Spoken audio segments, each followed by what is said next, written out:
Hello everyone, আমি মুনিরা। গতকাল আমি সহ আমার বন্ধুরা ছুটির পর চলে গিয়েছিলাম জুলাই গণঅভ্যুত্থান স্মৃতি জাদুঘরে। সেই গল্পটি আজকে শেয়ার করব। 10 মিনিটের ওয়াকিং ডিস্টেন্সে এটি অবস্থিত। এখানে এসে আমরা আগে টিকিট কেটে নিলাম, এরপর ভিতরে প্রবেশ করলাম। ভেতরে প্রবেশ করে ব্যাগ রেখে আমরা সবাই জুলাই গণঅভ্যুত্থান স্মৃতি জাদুঘরের উদ্দেশ্যে রওনা হলাম। ভেতরে ঢুকেই আমরা বিভিন্ন স্পটে নানা ধরনের ভাস্কর্য দেখতে পেলাম। ভাস্কর্যগুলো জুলাইয়ের স্মৃতি আমাদের মনে করিয়ে দিচ্ছিল বারবার।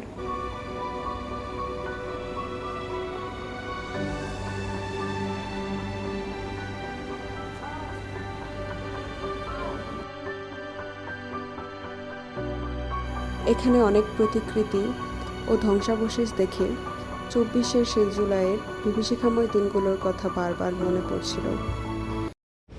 এখানে গ্লাসের ফ্লোর করা হয়েছে যাতে 6 আগস্ট পরবর্তী সময়ে গণভবনে যে ভাঙচুর করা হয়েছিল তার নিদর্শন দেখতে পাওয়া যায়।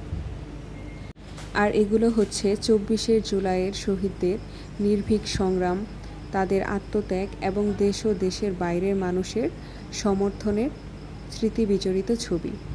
তাদের আত্মত্যাগ কি সত্যি আমরা কখনো ভুলতে পারবো?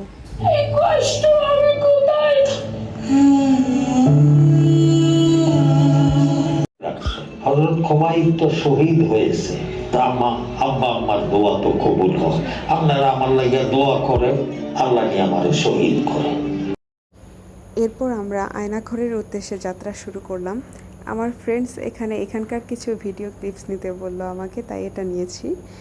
আয়নাঘরেরও কিছু ক্লিপস ছিল আমার কাছে, কিন্তু সেটা শেয়ার করলাম না। আমার মনে হয় কিছু জিনিস সাসপেন্স থাকাই বেটার।